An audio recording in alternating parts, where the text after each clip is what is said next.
Genesis Kapitulo 3. Ang ahas nga ay lalong tuso kaysa alinman sa mga hayop sa parang nanilikha ng Panginoong Diyos, at sinabi niya sa babae, tunay bang sinabi ng Diyos, huwag kayong kakain sa alinmang punong kahoy sa halamanan? At sinabi ng babae sa ahas, sa bunga ng mga punong kahoy sa halamanan ay makakakain kami. Datapwat sa bunga ng punong kahoy na nasa gitna ng halamanan ay sinabi ng Diyos, huwag kayong kakain ni yaon, ni huwag ninyong hihipuin, baka kayo'y mamatay.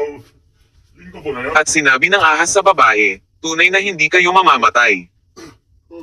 Sapagkat talastas ng Diyos na sa araw na kayo'y kumain ni yaon ay madidilat nga ang inyong mga mata, at kayo'y magiging parang Diyos, na nakakakilala ng mabuti at masama.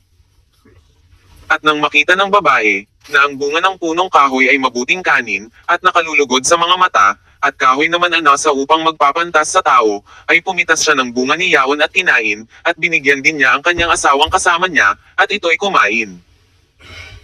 At nadilat kapwa ang kanilang mga mata, at kanilang nakilalang sila'y mga hubad, at sila'y tumahi ng mga dahon ng puno ng igos, at kanilang ginawang panapi. At narinig nila ang tinig ng Panginoong Diyos na lumalakad sa halamanan sa kulimlim ng araw, at nagtago ang lalaki at ang kanyang asawa sa harapan ng Panginoong Diyos sa pagitan ng mga punong kahoy sa halamanan. At tinawag ng Panginoong Diyos ang lalaki at sa kanya'y sinabi, saan ka naroon? At sinabi niya, narinig ko ang iyong tinig sa halamanan, at ako'y natakot, sapagkat ako'y hubad, at ako'y nagtago. At sinabi niya, sinong nagsabi sa iyong ikaw ay hubad? Nakakain ka ba ng bunga ng punong kahoy, na iniutos ko sa iyong huwag mong kanin? At sinabi ng lalaki, ang babaeng ibinigay mong aking kasamayan, ay siyang nagbigay sa akin ng bunga ng punong kahoy at aking kinain. At sinabi ng Panginoong Diyos sa babae, ano itong iyong ginawa? At sinabi ng babae, dinaya ako ng ahas, at ako'y kumain. At sinabi ng Panginoong Diyos sa ahas, sapagkat ginawa mo ito, ay sampin ka ng higit sa lahat ng hayop, at ng higit sa bawat ganid sa parang, ang iyong tiyan ang ay lalakad mo, at alabok ang iyong kakanin sa lahat ng mga araw ng iyong buhay.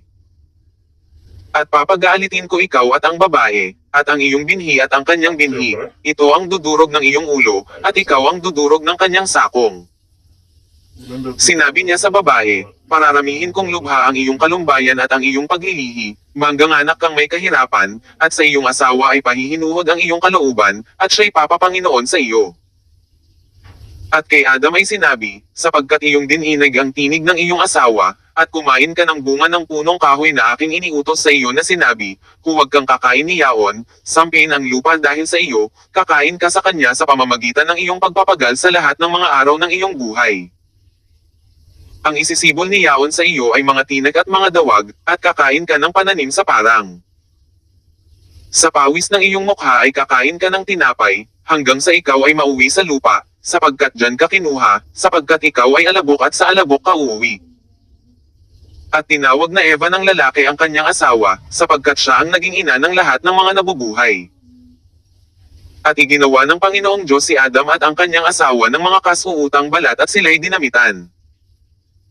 At sinabi ng Panginoong Diyos, narito't ang tao'y naging parang isa sa atin, na nakakakilala ng mabuti at ng masama, at baka ngayon iunat ang kanyang kamay at pumitas naman ng bunga ng punong kahoy ng buhay, at kumain at mabuhay magpakailanman. Kaya pinalayas siya ng Panginoong Diyos sa halamanan ng Eden, upang kanyang bukirin ang lupaing pinagkunan sa kanya. Ano pati tinaboy ang lalaki, at inilagay sa silanganan ng halamanan ng Eden ang mga kerubin at ang isang nagninangas na tibak na umiikot, upang ingatan ang daang patungo sa kahoy ng buhay. Genesis Kapitulo 4. At nakilala ng lalaki si Eva na kanyang asawa, at siya'y nagal-ihi at ipinanganak si Cain, at sinabi, nagkaanak ako ng lalaki sa tulong ng Panginoon. At sa muli ay ipinanganak ang kanyang kapatid na si Abel, at si Abel ay tagapagalaga ng mga tupa, datapwat si Cain ay mangbubukid ng lupa. At nangyari nang lumalakad ang panahon ay nagdala si Cain ng isang handog na mga bunga ng lupa sa Panginoon. At nagdala rin naman si Abel ng mga panganay ng kanyang kawan at ng mga taba ng mga yaon, at nilangap ng Panginoon si Abel at ang kanyang handog. Datapwat hindi nilangap si Cain at ang kanyang handog, at nag-init na mainam si Cain, at namanglo ang kanyang mukha. At sinabi ng Panginoon kay Cain, bakit ka nag-init? At bakit namanglo ang iyong mukha? Kung ikaw ay gumawa ng mabuti, di ba ikaw mamarapatin? At kung hindi ka gumawa ng mabuti, ay nahahandusay ang kasalanan sa pintuan, at sa iyo'y pahihinuhod ang kanyang nasa, at ikaw ang papanginunan niya. At Yahweh sinabi ni Cain sa kanyang kapatid na kay Abel, at nangyari, nang sila'y nasa parang ay nagtindig si Cain laban kay Abel na kanyang kapatid, at siya'y kanyang pinatay. At sinabi ng Panginoon kay Cain, saan naroon si Abel na iyong kapatid? At sinabi niya, ewan ko, ako ba'y tagapagbantay sa aking kapatid? At sinabi niya, anong iyong ginawa? Ang tinig ng dugo ng iyong kapatid ay dumadaing sa akin mula sa lupa. At ngayon sinumpa ka sa lupa na siyang nagbuka ng bibig na tumanggap sa iyong kamay ng dugo ng iyong kapatid. Pagbubukid mo ng lupa, ay di na ibibigay mula ngayon sa iyo ang kanyang lakas, ikaw ay magiging palaboy at hampas lupa sa lupa. At sinabi ni Cain sa Panginoon, ang aking kaparusahan ay higit kaysa mababato ko. Narito, ako ay iyong itinataboy ngayon mula sa ibabaw ng lupa, at sa iyong harapan ay magtatago ako, at ako ay magiging palaboy at hampas lupa, at mangyayari, na sinumang makasumpong sa akin ay papatayin ako. At sinabi sa kanya ng Panginoon, dahil dito'y sinumang pumatay kay Cain ay makapitong gagantihan, at nilagyan ng Panginoon ng isang tanda si Cain, baka siya'y sugatan ng sinumang makakasumpong sa kanya. At umalis si Cain sa harapan ng Panginoon at tumahan sa lupain ng Nod, sa silanganan ng Eden. At nakilala ni Cain ang kanyang asawa, at siya'y nagalhihi at ipinanganak si Enoch, at siya'y nagtayo ng isang bayan at tinawag ang bayan ayon sa pangalan ng kanyang anak, Enoch. At naging anak ni Enoch si Irad, at naging anak ni Irad si Mahujel, at naging anak ni Mahujel si Metesiel, at naging anak ni Metesiel si Lamak. At si Lamak ay nag-asawa ng dalawa, ang pangalan ng isa ay Ada, at ang pangalan ng ikalawa ay Zila.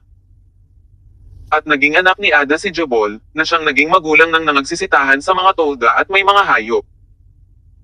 At ang pangalan ng kanyang kapatid ay Jubal, na siyang naging magulang ng lahat na tumutugtog ng alpa at ng flauta.